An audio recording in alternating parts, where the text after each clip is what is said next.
All right, we are live. Welcome everyone to another edition of Deconversion Stories. Today, I am talking with my friend Ryan Nichols, who's from Utah. Ryan, by the way, have you heard of Utah Outcasts? Only I watched one episode of your show with someone from Utah Outcasts. That would be X. I can't remember her. Or Kyle or Felicia, maybe Felicia. Felicia, it was Felicia. Yeah, okay. I saw that episode and the after party episode. Well, but I didn't find out much about what Utah Outcasts is. From that.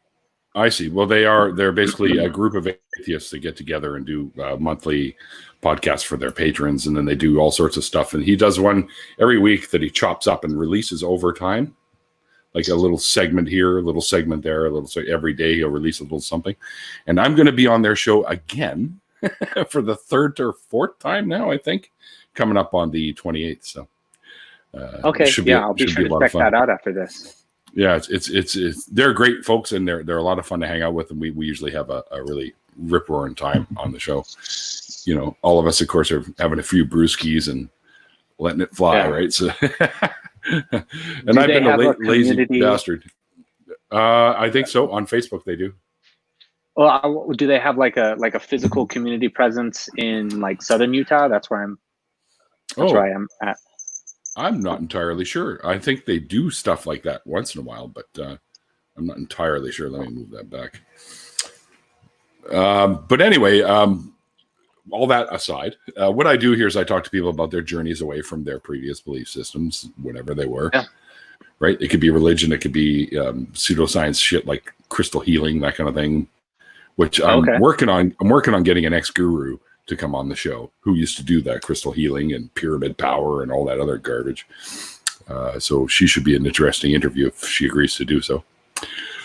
But anyways, today we're talking about you, Ryan, and you were once religious and you found your way out of it. And I kind of want to know that journey. So take us back to sort of your earliest memories, of being religious and stuff, and then take us sort of through to that point where those dominoes started falling and you were like, okay, this is starting to not make sense. Yep. And what led you to becoming an atheist? Okay. Yeah. Well, to start off, I guess, I was born and raised as a Mormon, or as they call themselves, members of the Church of Jesus Christ of Latter-day Saints. Of Latter-day Saints. Yeah, that's what they like to be called. I've recently heard that they don't like being called Mormons, like it's a pejorative, but like me growing up as a Mormon my whole life, I never found it offensive, so I'm not sure why that rebranding is happening. I'm like, part of it I feel like is maybe to kind of like identify themselves differently from like the polygamist Mormons, which are kind of they're totally separate churches. If people don't know that, when you see the polygamist kind of Amish dress wearing Mormons, they're members of a different church called the Fundamentalist Latter-day Saints.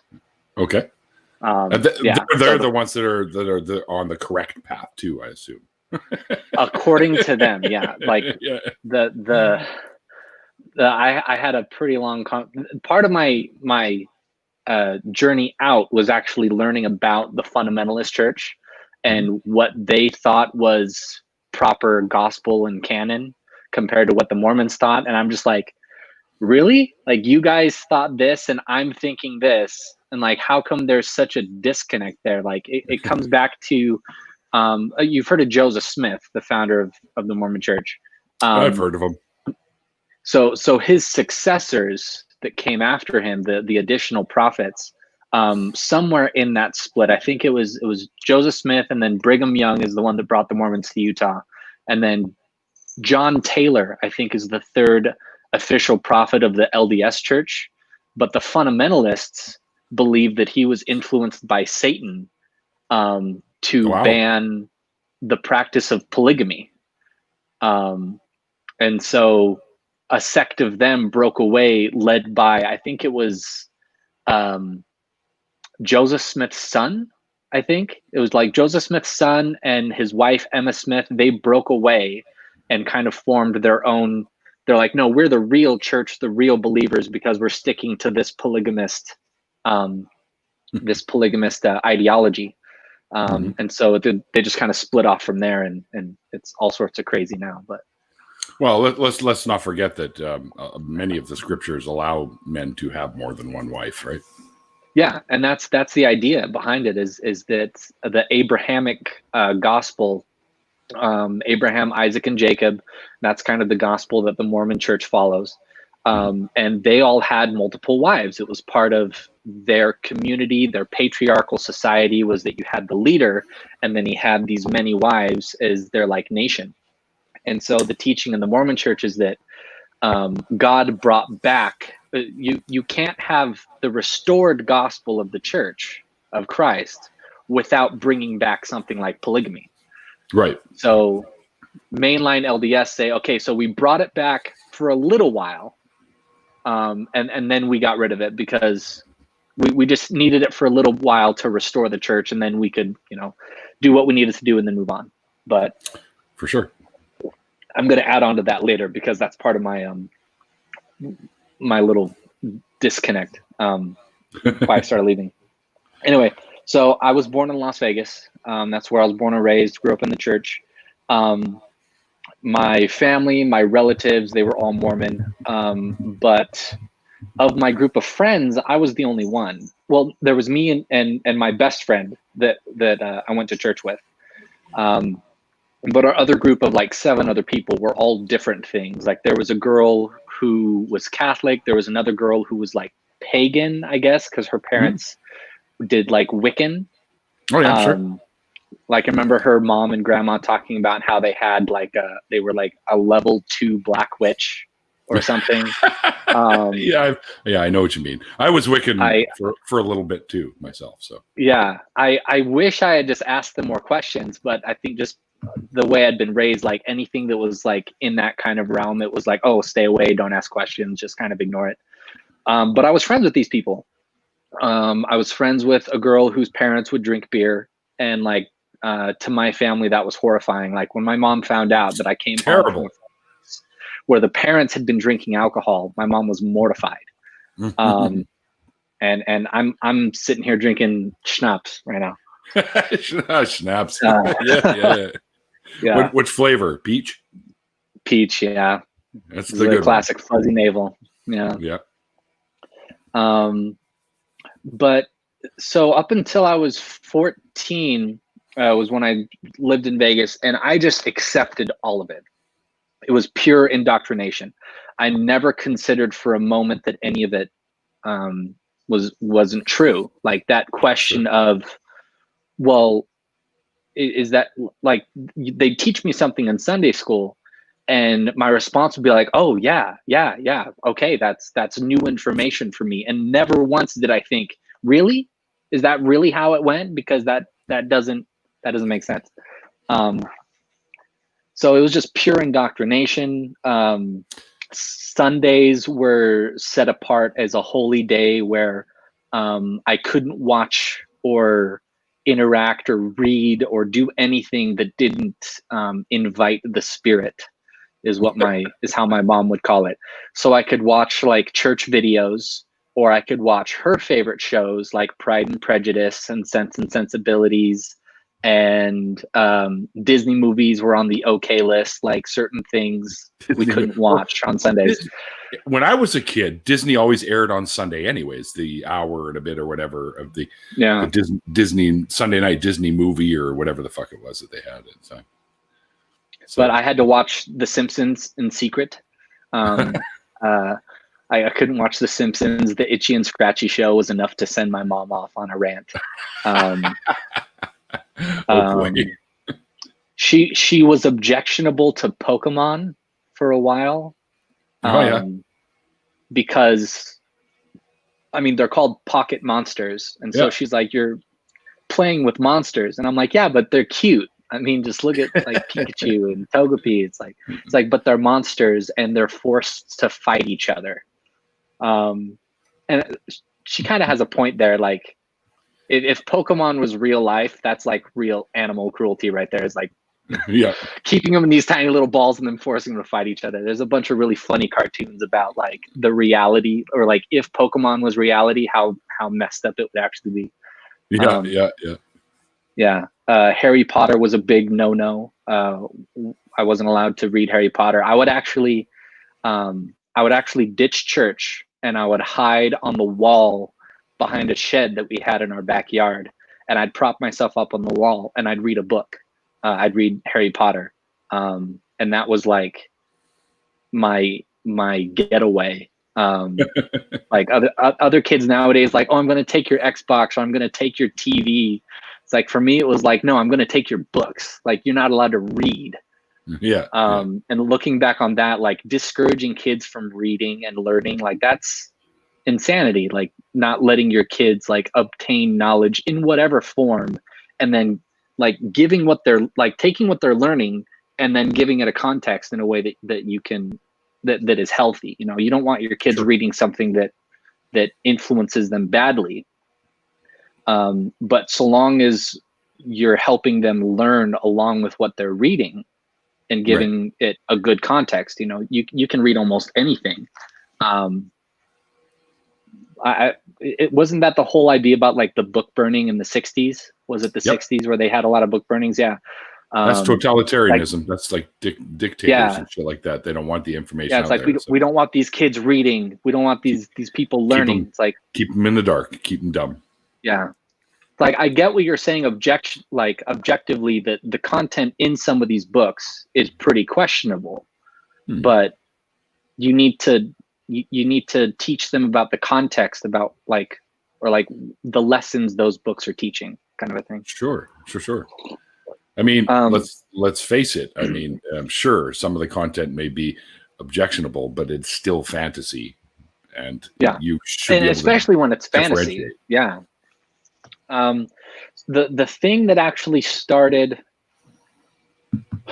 my decline was actually reading. So my mom predicted that accurately, I guess, that letting me read was going to move me away from believing.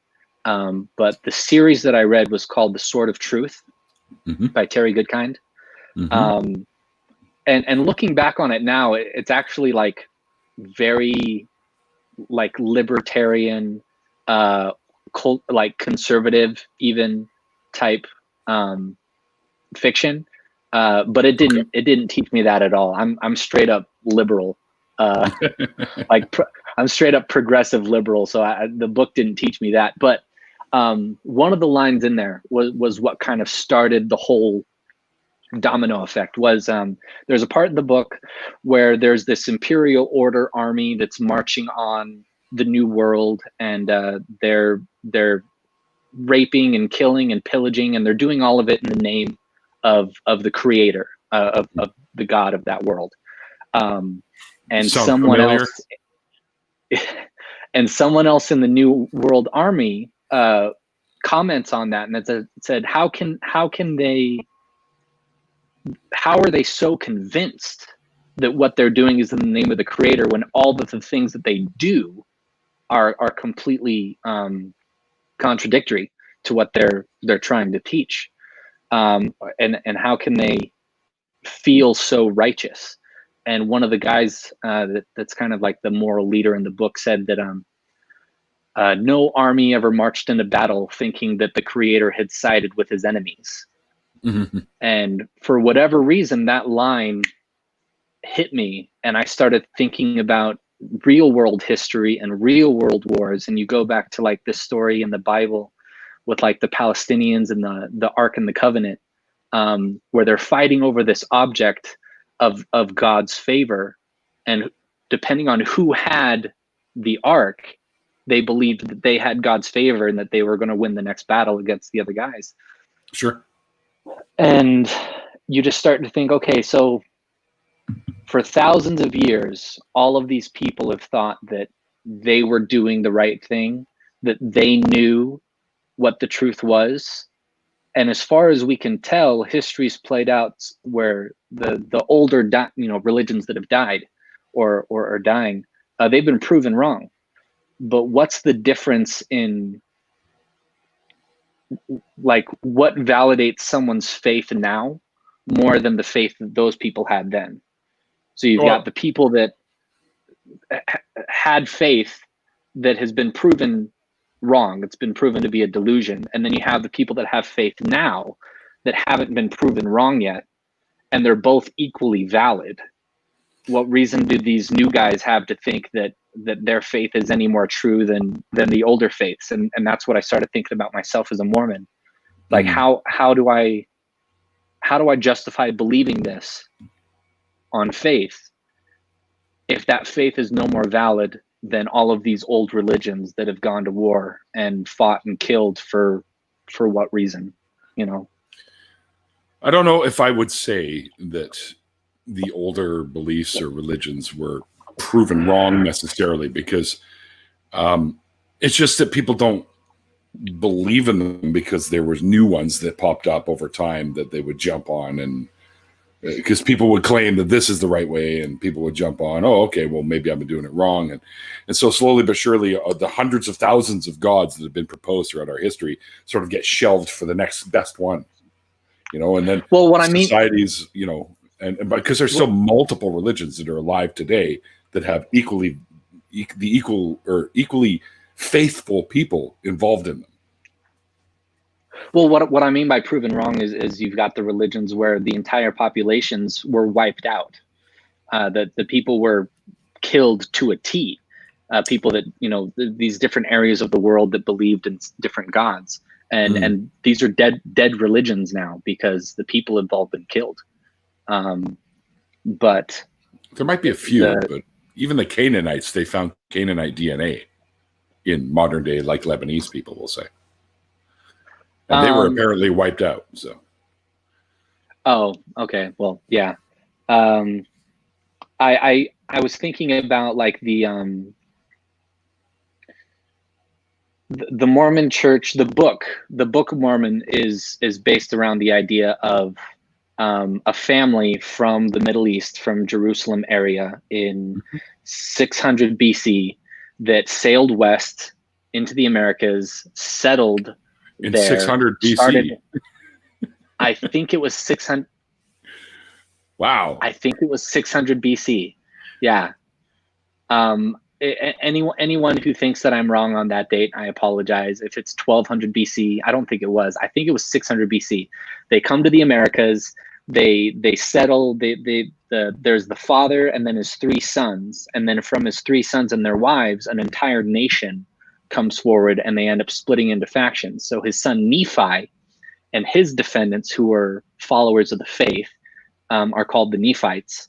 And then the descendants of his other two sons, Laman and Lemuel, are called the Lamanites, and they are not followers of the faith. And so for hundreds of years, these two tribes of people are warring and fighting against each other until eventually the Nephites get completely wiped out, and there's only Lamanites left.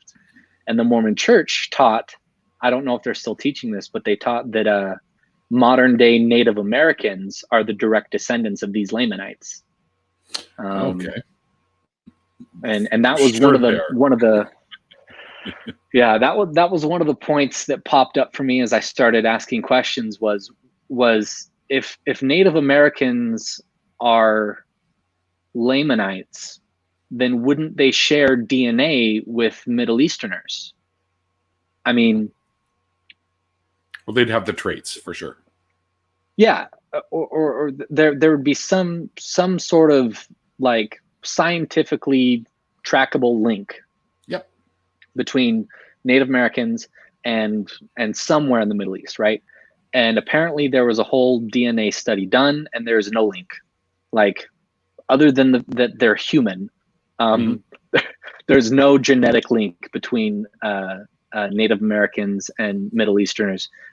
Instead, they decided that they have a link from like Asia, that all indigenous people in the Americas, actually, Native North Americans, South Americans, Central Americans, Eskimos, Inuits, even Polynesians, they all came from the Caucasus areas of Asia. Mongolia, I think, or Mongolia, the Mongolia around that area. But yes, Asia. They are. Yeah. There's a show that was recently put out. It's probably about a year ago, at least. I think it was narrated by Robbie Robertson, who's First Nations, and it talks about those first couple of tribes that came over that seeded what we now know as Americans, like North and South First Nations peoples that came down here. They're all related, right down to the tip of Chile to the Arctic North, for crying out loud. The thing that made that really clear to me was actually my girlfriend is Guatemalan, and she gets mistaken all the time for Hawaiian or Polynesian or Native American or like all of those things. And I'm like, well, it makes sense because apparently like all of those different ethnicities are related. Like there's a real genetic link between like Hawaiians and Native Americans, and then Native Americans and Mexicans and South Americans, and it's all linked. Well, the Mexicans also have Spanish DNA in them now, right?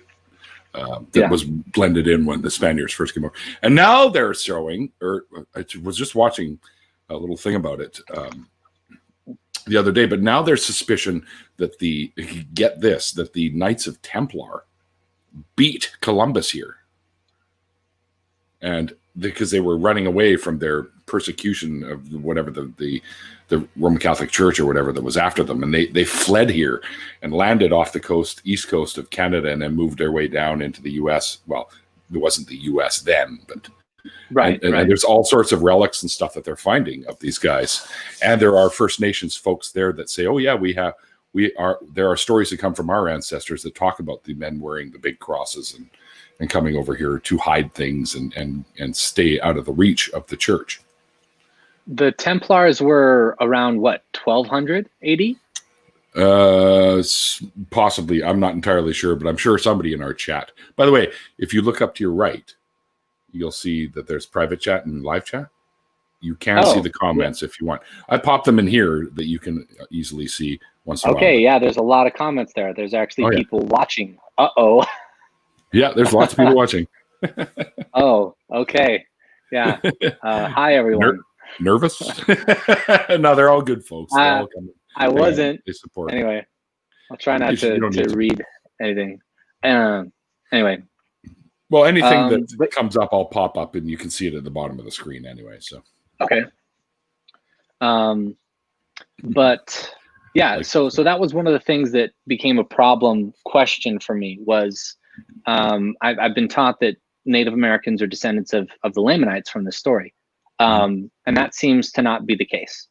And so I had that question, and I didn't get a good answer for it, so I just kind of popped it on the shelf and forgot about it. And over the years, I kept finding, from the time of when I was 16 is where I was really starting to really study the Book of Mormon. I was trying to follow all the teachings of our prophet at the time. His name was Gordon B. Hinckley, and he had issued a challenge to all the young people in the church that if you could read the Book of Mormon cover to cover during the next year, that you'd receive, special blessings. And so I took on the challenge. I read the Book of Mormon cover to cover that year. And then I read it again the next year when I was 17. I was convinced that this was the true church and that's all there was to it.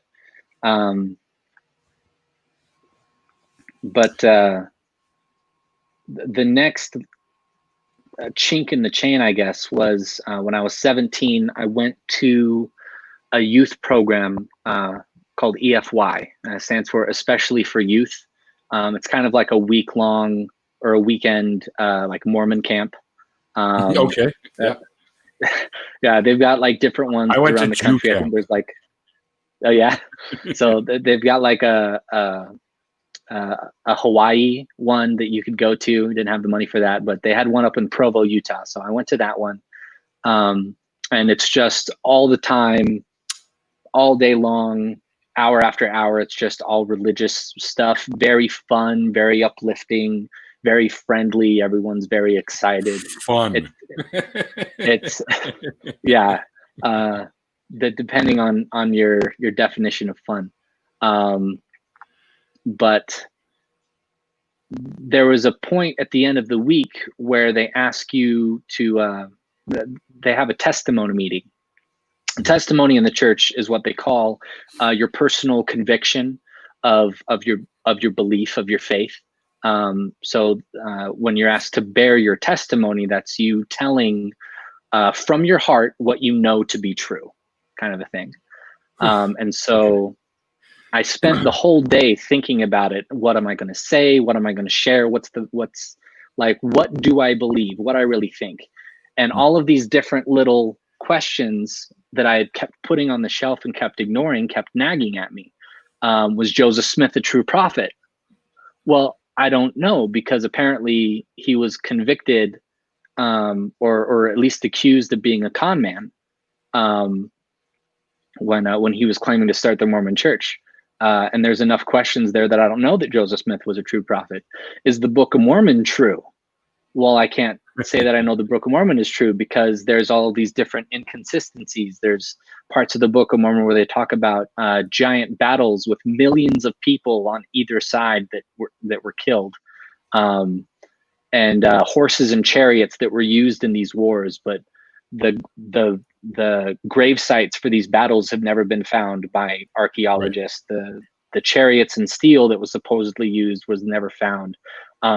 Horses in 600 BC weren't in the Americas. That's right. There weren't horses. There's parts in the Book of Mormon where they talk about elephants being used in some of these wars. There weren't elephants in the Americas. Must have took them from the zoos. Yeah. So there's all of these different parts in the Book of Mormon that kept nagging at me, and I'm like, well, I can't say that I know that that's true. And so I keep going thing after thing, trying to figure out what I'm going to talk about. And I couldn't think of a single thing that had to do with the church.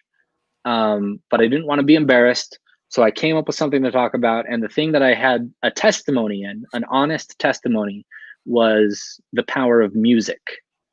Okay. The ability that music has to influence and inspire and like completely change moods and create feelings of peace. Like there was something my brother taught me. Something he told me that I believed was the devil cannot exist in the same space as spiritual music. So if you're feeling, if you're feeling the spirit of the devil, you can play spiritual music and the devil will have to go away. He can't exist in the same space. What if he has earmuffs or earplugs? He could just hang out, right? Logic has no place in these. That's for dilemmas. Sure. I remember the comedian Bobcat Goldthwait was talking about how the devil writes all rock songs. You know, he's down there in the bowels of hell. He goes thinking to himself, you know, I need a new one. Let's see. We are the world. We are the children. You know, you can just see him down there writing that as his new rock song. Because it is. I learned that song in school. It is. Oh, yeah? Mm-hmm. That's not how we learned it. It was like a spirit rock chorus. It's one of the what do you call them? All the fucking, they did one in Britain, they did one in Canada, they did one in the US. It was, you know, Tears Are Not Enough is one of those, the Canadian one, and Do They Know It's Christmas Time, I think, is the British one, and We Are the World is the American one. It was all done around the Christmas time thing. Okay. I remember learning We Are the World in school when I was doing choir.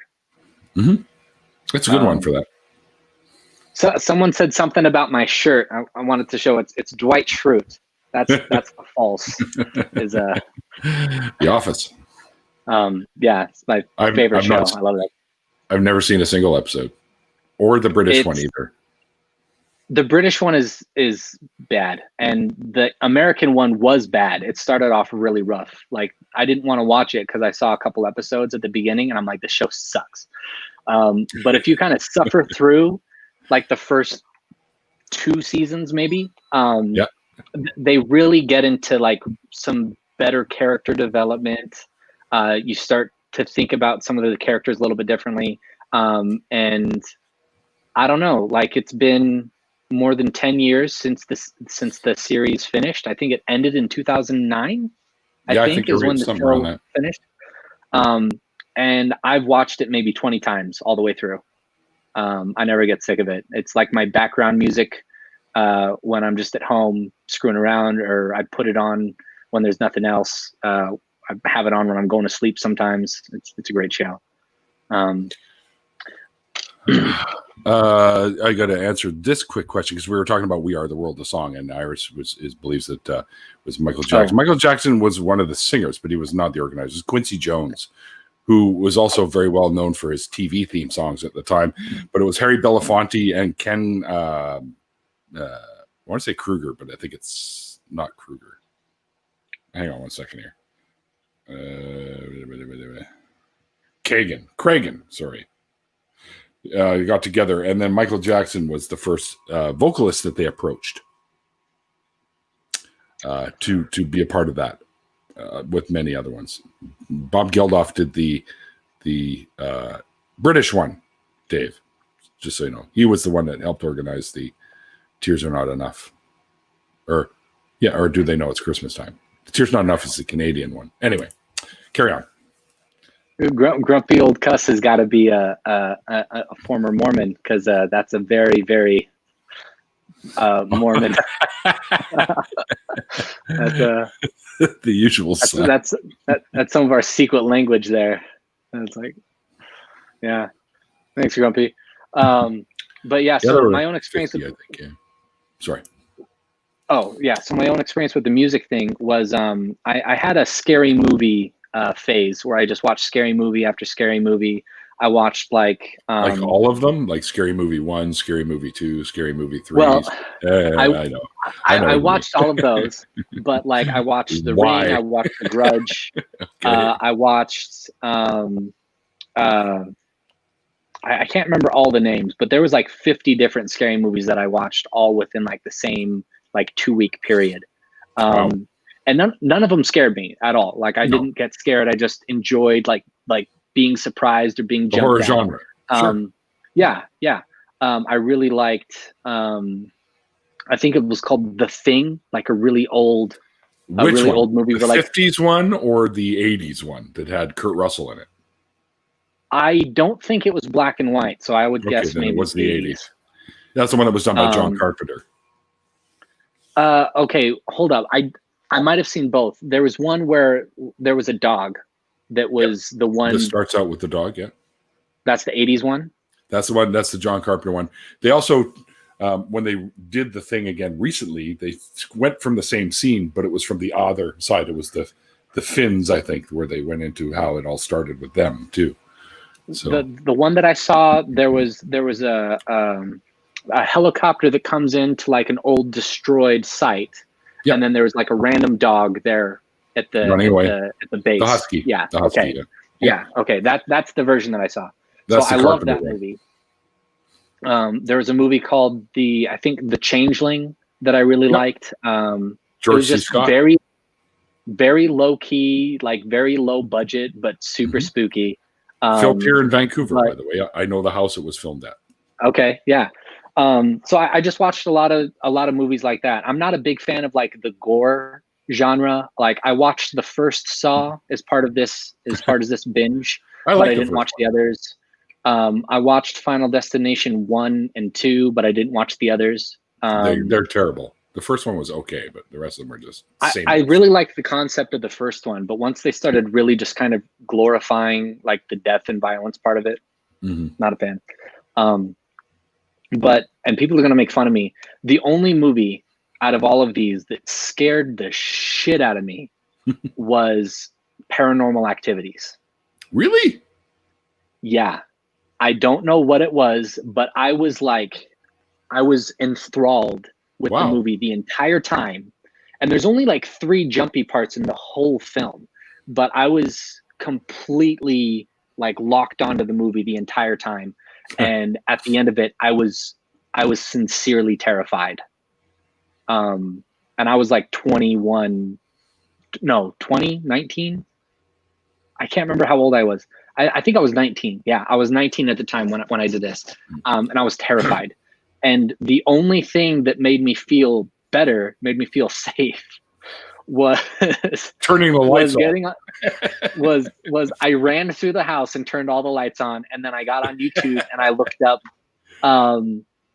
the boys Catholic choir from the UK, Libera Sanctus, I think is Libera. I can't remember what they're called. Anyway, there are these young boys that have beautiful voices, absolutely amazing quality voices, really good singers, and it's just very like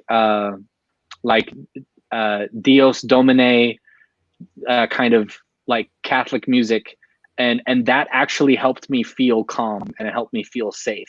And like I defaulted to that because of what my brother had taught me, that it was like the devil can't exist, or evil spirits can't exist in the same space as this kind of music. Right. Of course not. Yeah. Yeah. How about you just full stop after can't exist, then we're good. Yeah. But anyway, so at this EFY thing, I gave my testimony that I believed in the power of music. And I was upset for a long time that I couldn't come up with a better answer, that I couldn't come up with a better testimony. And it just kind of nagged at me for a while. And when you turn 18, you start typically going through missionary preparation. So the Mormon Church, they send out their young men and women to go out and serve missions and kind of, preach the gospel. And they spend 2 years doing this. Yep. You did. Sorry, what? You did yourself. I'll get to that. Okay. And so I'm sorry. Okay, I'll spoil it. No, I didn't. Okay. But the reason why, the reason why was because I had all these questions nagging at me. I couldn't think of a good testimony for Joseph Smith. I couldn't think of a good testimony for the Book of Mormon. I couldn't think of a good reason why I believed the things that I believed. I couldn't come up with something. And I couldn't argue for it. And I felt like, okay, so I'm about to dedicate 2 years of my life to teaching this message and trying to convince other people that it's true. How am I supposed to do that if I'm not even sure of it myself? If I can't come up with, not convinced either. Yeah, it's going to be tough. If I can't bear my testimony on it, then how am I supposed to share that testimony with other people? Because that's the whole thing that they teach you about a mission, is like, all you do is share your testimony. You go out, you share your testimony, and the truth of your words will be felt through your faith. And I felt like I'd be doing a disservice. Either I'm going to go out there and I'm going to do a terrible job for 2 years, and that'll be a disservice to my church. I'll go out there and do a terrible job and waste my own 2 years of my life and mess up myself. And then I'll go out there and spend 2 years of my life, and I'll have to maybe fake it to pretend like I know what I'm doing and do a disservice to the people that I'm actually supposed to be sharing the gospel with. And I waited all the way up until the deadline where I'm supposed to file my paperwork, and I told my bishop and my stake president that I didn't think that I could do it, that I didn't think that I could, in good faith, just sign up and go, because that's what was expected of me. If I'm going to go, I need to know what I'm talking about. I need to know what I believe. I need to know what I'm going to share. And they all supported me in that. Actually, they said, yeah, 19 isn't the magic age to go. You don't need to go right away. You can wait a couple months. You can wait a couple years if that's what it takes. And all that you need to do is just be honest with yourself, so that you can be honest with the people you got to teach. And I'm really thankful that I got that advice, because that's what led to my deconversion. The next couple years that I spent really exploring what I thought and what I felt is what moved me away from the church. So by the time I was 21, I had stopped going to church altogether. There were too many things that didn't make sense. There were too many questions that weren't getting good answers.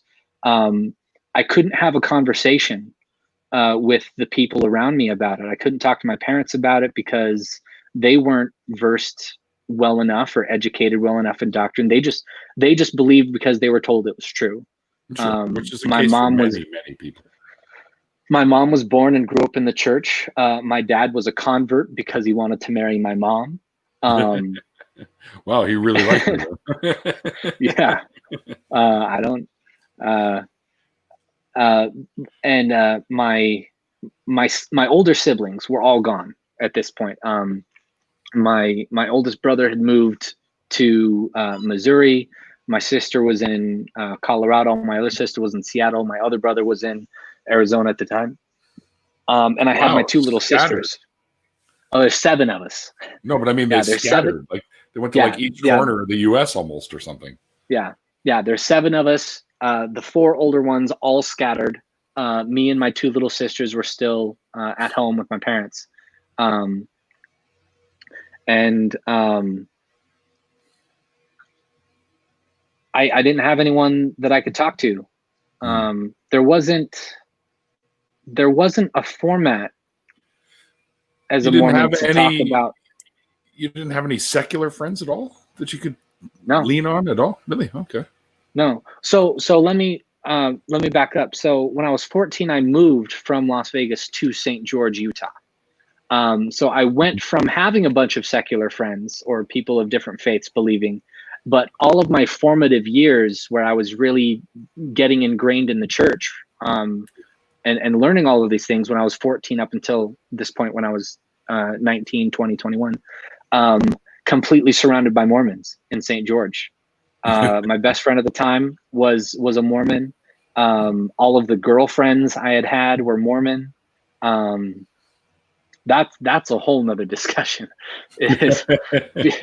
Being a teenager and having a girlfriend and all you want to do is have sex and you can't because it's not only for teenagers, buddy. Because God will get you. There's a whole conversation that can be had about like sexual guilt when it comes to stuff. But I was one of the ones that held strong. I abstained. I didn't have sex until I was 19. I think it was right after I decided. It was right after I decided to not go on a mission. My girlfriend at the time, who was my Mormon girlfriend at the time, dumped me because of it. She dumped me because I wasn't going on a mission. And a month later, she had hooked up with an older guy who was 31 years old with 3 kids, divorced twice. How old was she? 18. I was 19. She was 18. She dumped me for this older guy. And this was just after I had like made this really hard decision. I thought I was being really like, I was doing the right thing. And then my life just like fell apart. I mean, wow. For first world problems, I had an okay life, but to me at the time, it felt like my world was falling apart. For sure. I felt like everyone around me was judging me. My girlfriend had left me. She had hooked up with this other guy. And I just like fell into this really deep depression for probably like 8 months. And the thing that got me out of that was doing theater. So I used to do community theater and high school theater when I was in school. And I got to do a show at our local professional theater. Tuacahn Amphitheater is a pretty big national stage for theater shows. And in 2010, I think, the 2010 season, they did the show Tarzan. And I was an aspiring acrobat at the time. So I got hired to be a monkey and dress up in a costume and like do flips and tricks in stage and like jump from the rafters with like a bungee cord and flip around and stuff. And so that's when Cirque du Soleil came to looking for you. I tried so hard to do that. Really? I ended up not. Yeah. Yeah, I actually went to Vegas. I got to They're workshop fucking with people from amazing. Cirque. Yeah. I spent 2 years as part of a performance in a performance company based out of Las Vegas. So we would drive from St. George, me and some of my other friends that were acrobats. We drove down to Vegas, and we would get shipped out to different places to do shows. So I did we filmed a commercial that was an in-house business commercial for UPS store. We got to go out to San Francisco to film that. We went and did like a small indie musical film in California. Like my name is on the IMDb credits for the film. Awesome. Even though it's like blank, like there's no information there. It's just like this film, this random guy's name. Somebody obviously entered it in there because a lot of people do that, right? the director. Yeah, the director had. So the director had submitted the film. It got registered to IMDb. He provided the cast list. So that's why my name's on there. But awesome. I got to do that for a couple years because of the Tarzan show at Tuacahn. But when I was at Tuacahn, I got my first look at a long time being around people that weren't Mormon, because a lot of the actors picks home videos for Tarzan. I think they just want to see you in the monkey suit. Which technically we're already in, if you think about it. I can actually probably find a picture. I deleted my Facebook a long time ago, so I don't have the pictures, but I could probably find a friend of mine from back then. And he probably still has an album. I have a new Facebook now. Yeah. There's a link to. I didn't just pause it and then re-enable it like some people do. I straight up deleted it for a period of like 6 years and then made a brand new one just because it was easier. Have you tried contacting somebody at the Facebook inner workings or whatever the fuck they are and see if they are able to restore it for you? I haven't tried. I guess they could. I had a lot of photos on there. All of my parkour videos were on. Parkour too. Jeez, you're just throwing all this shit at me left, right, and center. If you want to plug something, if you want to plug something, I do have an old YouTube channel that has some of my old parkour videos. Like the most recent one was from 2012. Very amateur stuff. It's everything that I did right before I started working not professionally, but started working for this amateur company for a couple of years. So I'll plug that, I guess, at the end of the show if someone wants to laugh at me my old videos. What's the name of the YouTube channel? The YouTube is Ryan Nichols PK. It's just all one word with a capital P, capital K. Find it, IQ. IQ's my man. He finds everything. Okay. And my friend David wanted to ask you that. What age were you at the time where you met non-Mormon people? So I did Tuacahn when I was 19. So at 19, when I worked for Tuacahn for that summer, they have dancers and actors and like tech crews and professionals from all over the country that come to work the season that year. So there's people from New York, there's people from California, there's people from Florida, people from all over the place, all walks of life, all different religions. And being part of a cast in something like a theater production, it's a really close-knit group. Like it becomes like a pretty tight family for at least that little time that it's going on. Occasionally, I've kept in touch with some of the people that were in that show. But anyway, that was my first opportunity since deciding to not go on a mission, having this depression because my girlfriend left me, and then coming out of it, doing the show and being surrounded by people that were totally different from what I'd been used to for the last 5 years being in St. George. One of the guys that I became really good friends with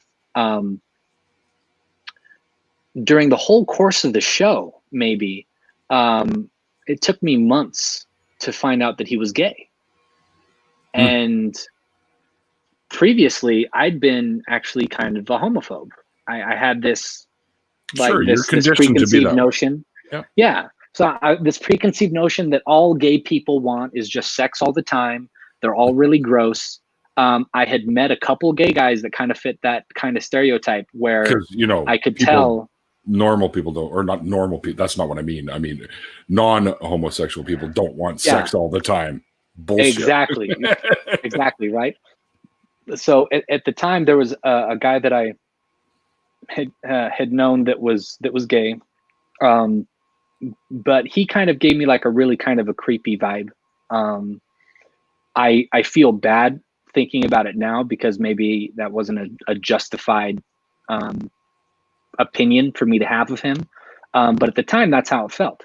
And looking back on it, like I was a pretty attractive dude back in high school, and I was in pretty good shape. I was like 155 pounds, like just raw, lean muscle.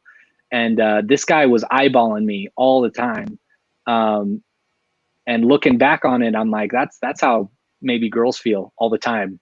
I'm sorry, ladies, that's what you have to suffer through. But anyway, I had this idea that gay guys were just gross and they were just perverted and they just wanted sex all the time. And this guy that I did the show with, probably the coolest person I've ever met, like to this day. Like ultra intelligent, super clever, super funny, just authentically nice, and just wild to be around. And it took me months to find out that he was gay. And I had this like cognitive dissonance that happened in my head where it's like, okay, gay people are messed up and gross, and this guy is awesome. Mm-hmm. I guess gay people aren't messed up and gross. And I just had to like retrain myself. And like there are people who are messed up and gross, but it's not because they're gay. No, there's just messed up and gross people in general. Yeah. I mean, even I just demonstrated how conditioning works by saying what I said when I was talking about and normal people, because that is a result of conditioning. I grew up, in the 60s, 70s, and 80s, and people would make fun of gays and stuff like that. And I even stepped in on a fight in downtown Vancouver. This is in the 80s, where a couple of guys were beating up a friend of mine who was a gay fella. And we stepped in and put an end to it right away. But you're still conditioned. And sometimes things like that come out, they slip out, right? And it's not necessarily what you're meaning. But, And I used to have like really weird theories about like where gayness came from. Like I wasn't one of the ones that thought that gayness was like, or that being gay was like an affliction of sin that God put on you. Some people in the Mormon church that being gay is a challenge that God has gifted you with because he knows you're strong enough to handle it. There's a guy that I know who is a devout member of the Mormon church who is openly homosexual. Mm-hmm. And abstains from having homosexual sex because he married his female best friend, who he says he happens to be sexually attracted to. Anyway, it's super weird. He could be bisexual then.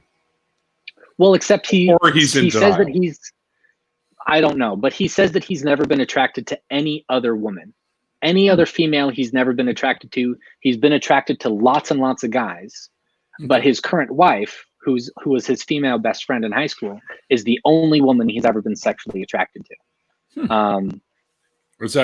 Is he just trying to convince himself, do you think, or? I don't know. I haven't had an in-depth conversation with him about it. Fair enough. And we shouldn't be putting words in or trying to decipher what is actually going on in his brain. Yeah. Right?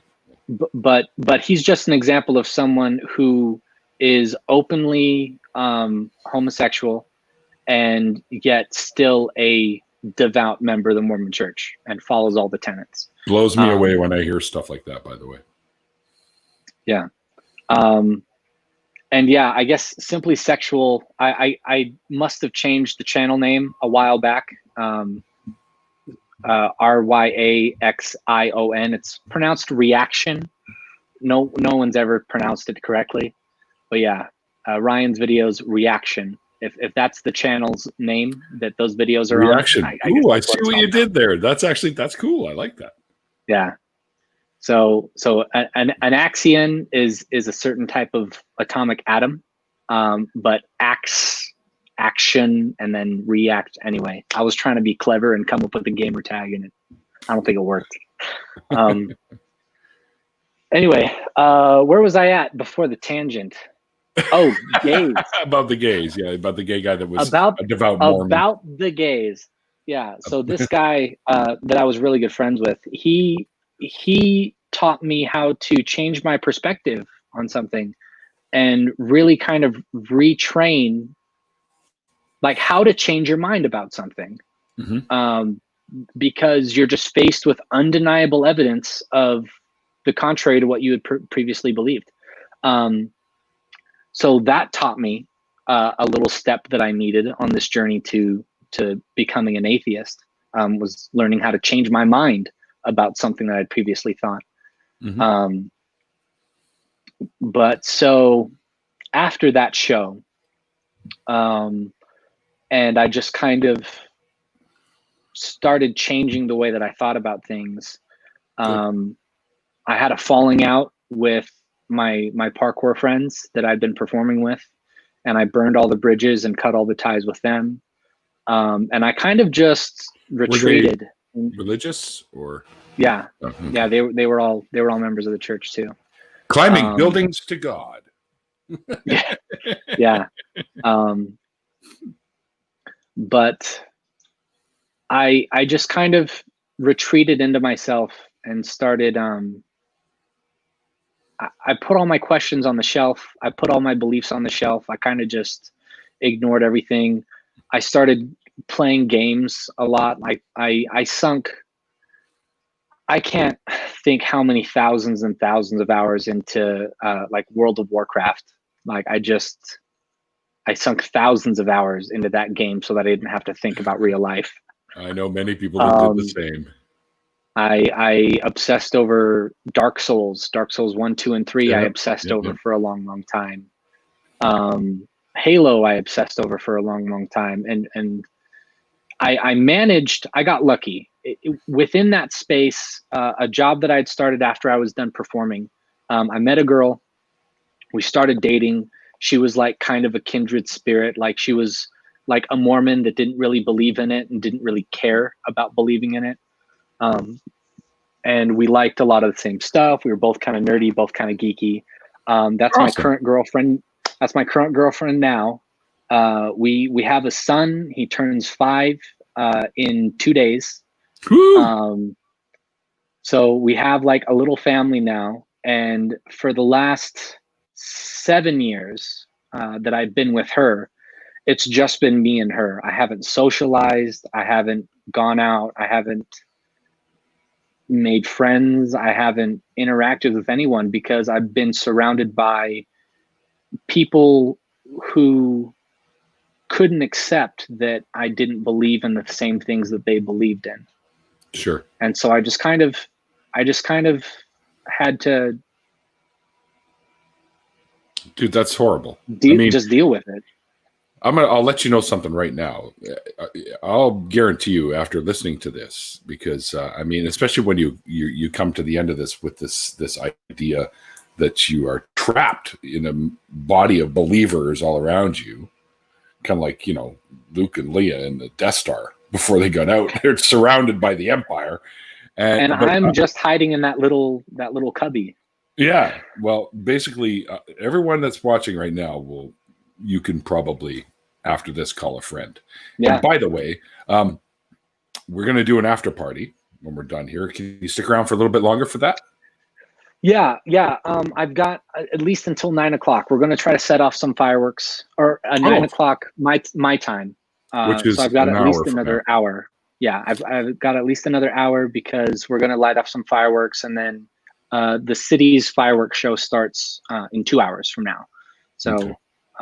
They're going through it. See, they canceled them all here in Canada for Canada Day because they didn't want large groups getting together, right? So. Yeah, well, I'm in a deep red state, so yeah, they can't keep us from our freedom. Yeah, I get it.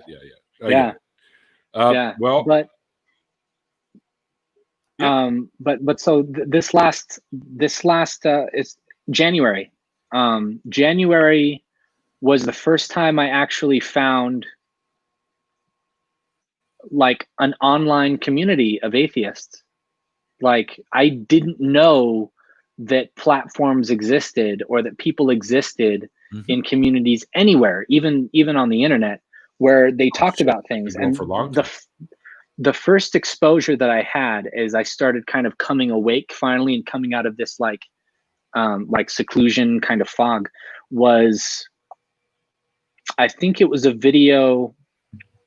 I'd been talking to somebody at work, and I had been, challenging my beliefs and my ideas. And he was a current devout Mormon. Everyone I work with is Mormon. And so I was looking up and trying to research on different stuff. And I can't remember what it was exactly that I looked up. But what I ended up finding was a video from the ACA. And it was a video of Matt Dillahunty and Jamie Boone talking about something like 2 apologetic students coming up with different arguments or something. And I watched the video, and the entire 26 minutes or whatever it was, I was completely dumbfounded, because everything coming out of their mouth, Jamie and Matt, was what I had been thinking, except better, more eloquent and more coherent than I could have managed. Like, if I was having an argument with someone, they're saying the things I want to say. And I was blown away that other people thought the same way I did, because I had gone this whole time thinking that I was not the only one, but the only one that mattered, because the other ones aren't around. The other people that are like me, I can't find. They're probably hiding too, or they're too far away. Like, I can't find them.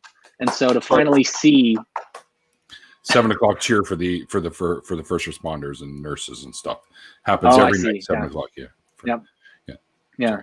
My girlfriend's a CNA. She works at the hospital. There you go. Kudos to her. So she gets to deal with that.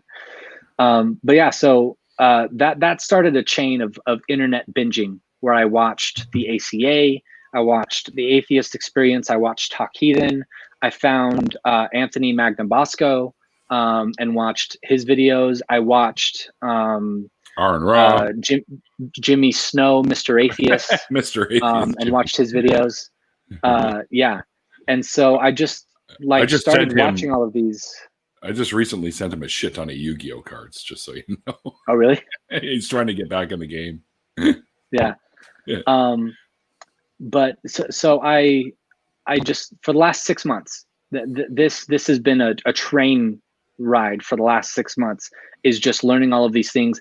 I'd never heard of Pascal's wager before. Wow. And coming to terms with that idea, because that's something that's been in my head this whole time. It's like, what if I'm wrong? No doubt. What if I'm wrong to God? What if I'm wrong about God? What if I'm wrong about not going on a mission? What if I'm wrong about not going to church? And so I had this Pascal's wager problem in my mind this whole time. Learning about just constructing an argument and learning about syllogisms, and how to decide when something's true or not true, how to find evidence, how to determine what's good evidence. Just learning all of these things just led me on this freight train to now being able to call myself, finally, I am an atheist. I do not believe in God. I have no reason to believe in God. Everything that I've been taught doesn't make any sense. And the thing that really kind of go, doesn't it? It does now. There was a moment. So watching Jimmy Snow, I found out from him something called the CIS.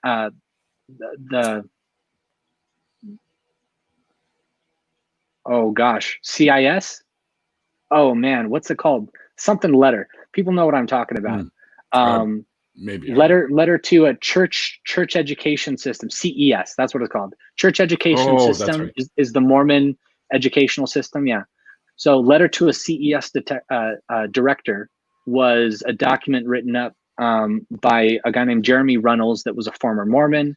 And he goes through bullet point after bullet point of all of these different contradictions and problems with the Mormon church.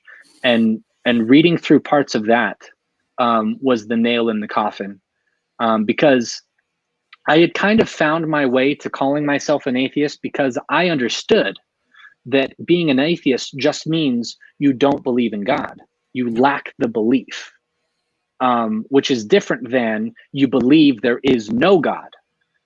I figured out that distinction early on, the difference between an atheist and an anti-theist.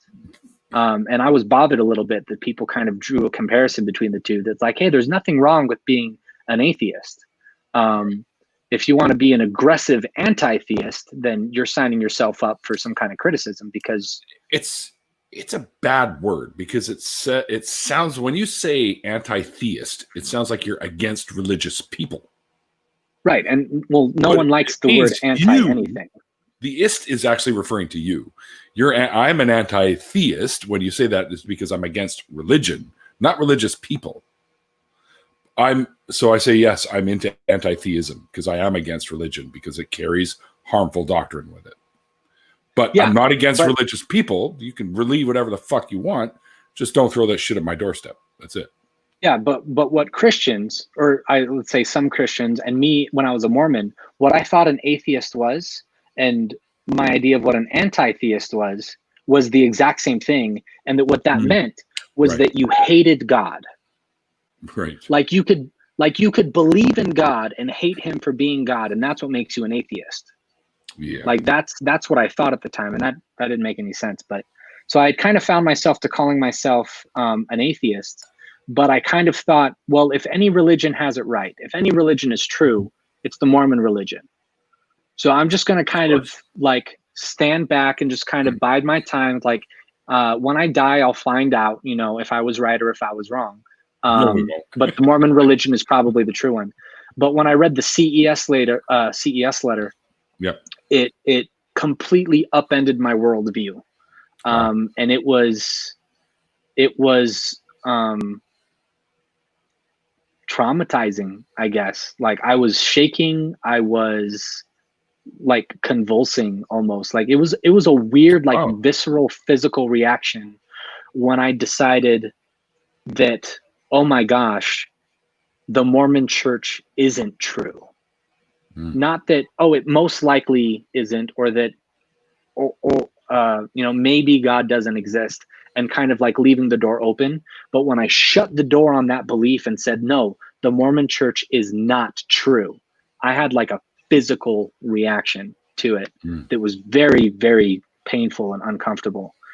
But coming out of that, I had a vision, a spiritual revelation of Matt Dillahunty and Jenna Belk. And both great people. The vision was, I have a hook in my arm that's been stuck there, that was put in there when I was born. And I had tried pulling it out myself over the years, and I finally kind of yanked it out, but it was still hanging on there, and I had a giant gash that was just infected and bleeding. Yikes. And I'd kind of covered it over with a Band-Aid, and it was just kind of like infested and whatever. And then Matt comes over, and he's just a dick, and he just rips the bandage off and pulls off all the hair and just like destroys my arm, and it's raw. And then Jenna comes over, and she's using like disinfectant, like soothing ointment, and like everything, and she just like makes Mr. it feel Miyagi. better. And then bandages it properly. It's like that's the mental association that I had with watching videos like Matt and Jenna. Was just like, Matt's a total dick, but telling me what I need to hear. And then Jenna is like the really like she can be a hard ass when she wants to too. Oh yeah. You don't have to tell me. Yeah. But I really appreciated episodes where someone would call in and Matt looks like he's ready to go off on him, but he'll take a cue from Jenna and he'll sit back and be quiet, and she'll take over and she'll walk them through like the reasoning in a really nice, rational way and try to really help them, because she recognizes that like they're saying things out of like a place of desperation, like they need help. Sometimes, yeah. So anyway, so Matt is the CES letter. Matt's not. Go ahead. See, I've met and hung out at his house and stuff like that. So he's very down to earth, very mellow. Usually, he's upbeat, like he's happy go lucky, and stuff. Like him and me and Drew, who's genetically modified skeptic, we're sitting there in his house playing guitars and singing tunes. It was great, but he's pretty low key. He's not the blah, blah guy you see on the Atheist Experience. That's almost like I understand that mask too. or Yeah. something that he wears, right? So. I've seen enough of his videos where I think I heard him explaining something about how that the reason why he acts that way sometimes is because he feels that beating around the bush is a disservice to the people who. That's right. Yeah. So he's gonna be abrupt. He's gonna be frank. He's gonna be blunt about it, and sometimes that comes off as really, really harsh. Yep. But he does that not because he's naturally a mean guy, but because he thinks that that's a better method of an argument to make the point, rather than agree to disagree. He'll say, no, you're wrong. No, we're done. Yeah. So Matt, Jenna, all the guys from ACA, the people from Talk Heathen, Eric and V, I'm still getting to know a lot of the people in the kind of like YouTube atheist community. I'm starting to get to know them. There's recently got introduced to Shannon Q. My Canadian cohort from the East Coast. I recently got introduced to it was one of Jimmy Snow's friends. Well, there's a few I could probably name, but yeah. The one that was in the Jehovah's Witness cult. I'm forgetting his channel name. Jehovah's Witness cult? Yeah, he was a former Jehovah's Witness. Holy Kool-Aid? No, not him. He was the one that... I don't think he was a witness. Not Truth Wanted. Oh, gosh, what's his name? Oh, you mean Dan? Objectively Dan? Dan the Atheist? No, not him either. No. I feel really bad because I'm forgetting his name. He's the one Truth that I Wanted is Objectively Dan. He's the one that I learned about the bite model of cults. Telltale. Owen. Telltale. Thank you. I feel bad for forgetting his channel, but yeah, Telltale. I have his shirt here somewhere. Owen's cool. Owen's awesome. He's great to hang out with. I really like his videos. He does those the drawings and graphs like from segment to segment during his videos. Those are really. Everyone's like, Telltale, Not Your Witness, Lloyd Evans, which is John Cedars, same person. Yeah. John Cedars is a channel. But anyway. So I guess like to sum up, like that's my journey from being a full-blown Mormon to calling myself a full-blown atheist was just all of these tiny little steps along the way, opening myself to meeting new people, opening myself to different literature, allowing myself to have my mind changed by the people around me. I don't know. I've got a lot of people to thank for the mental place that I find myself in now, compared to where I fear I might have been if I hadn't learned any of this stuff. Right. So a lot of people that you discovered through the atheist YouTube community have helped you up and out of that doldrum you kind of ended up in after leaving, which is fantastic. And that's basically what we try to do with the community, is try to lift people up and show them that, we're here, man. And there's lots of us here and the numbers are growing, constantly growing, and you're always welcome. And so that's why I do these after parties, especially when I talk to people like you, Ryan, who basically don't have an outlet with these kinds of people around all the time. So you get together with a few of my friends and talk a little bit more about this sort of thing. So and that's what we're going to do now. I'm going to take a quick break. I'm going to go and have a quick smoke because I'm a dirty smoker. And then I'll send you a new link and we'll jump into an after party. And guys, that's good. And Ryan, also, I recommend, you don't have to do it, but I highly recommend making a Twitter account and I can get you hooked up with all of these folks. Twitter can be very vitriolic.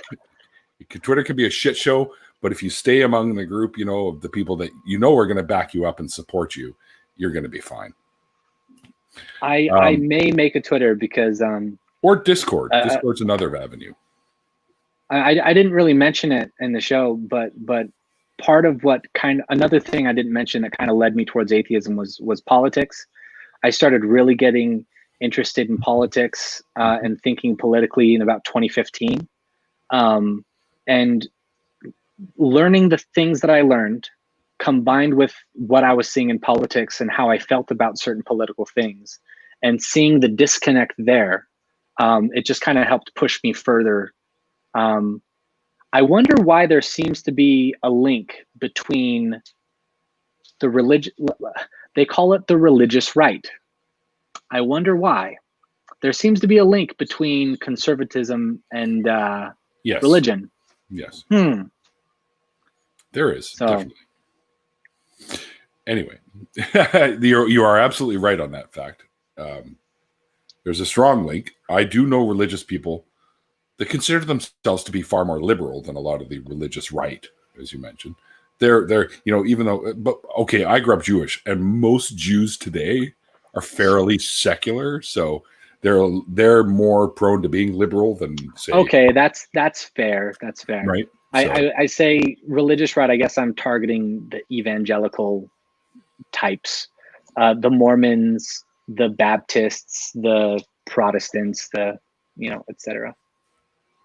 Look at this guy here. But, another East Coast Canadian. Whoops, I didn't mean to do that. Trying to bribe me. He's bribing his way into the show. I don't even see this money because the YouTube holds all my money because I still haven't cleared up my problem with the old account. But I'll do that eventually. They owe me like $500 now. So I guess what I'll do is I'll make a Twitter. I'll send you the just ID or whatever it is. Just I mean, at 604 Atheist. It's easy. Yeah, and then I guess you can add it to the description link on the video when you upload it to YouTube, and that'll. It's on YouTube right now. We are live over YouTube. Okay. Right? Oh, okay, yeah. Yeah.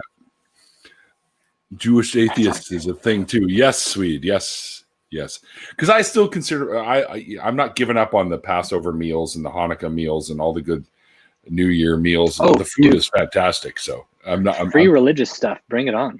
Yeah. I mean, well, the food is fantastic. Like matzo ball soup. Come on. Fuck, it's awesome.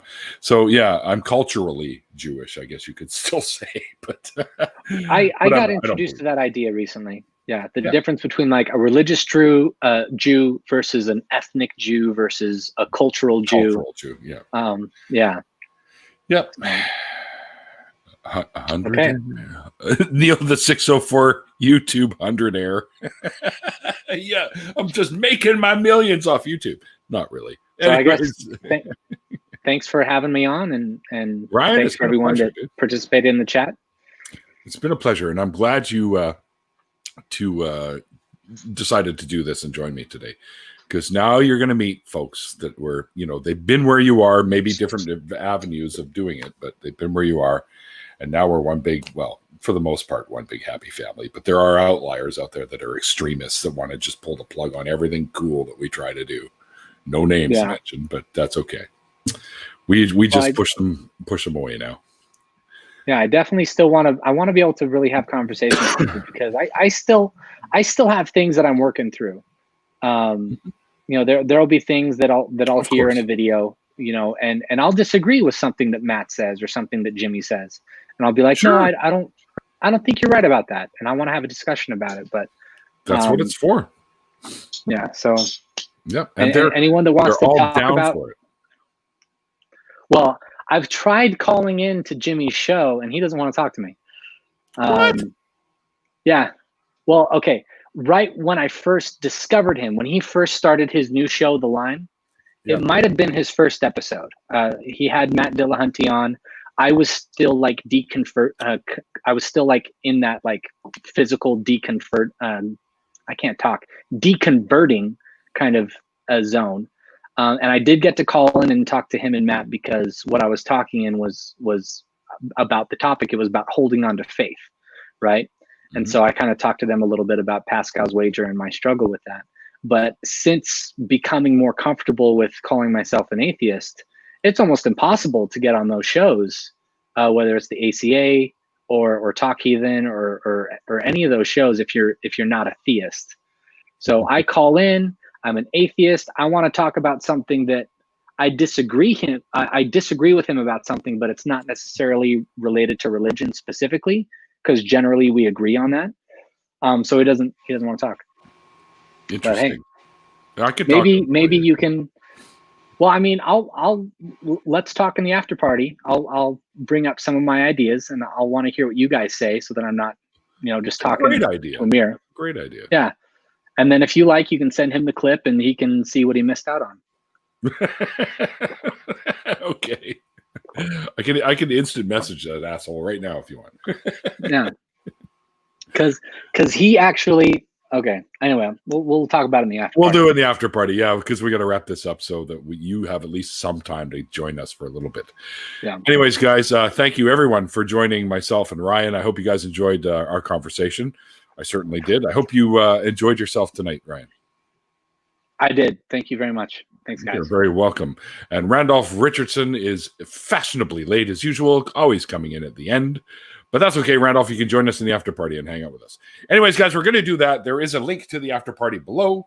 So you can click on that link if you want to go over and check out what we're going to all the crazy stuff, because you know how it is in my after parties. We start out with the good intentions and talking about religion, then we just go all over the place. It's crazy.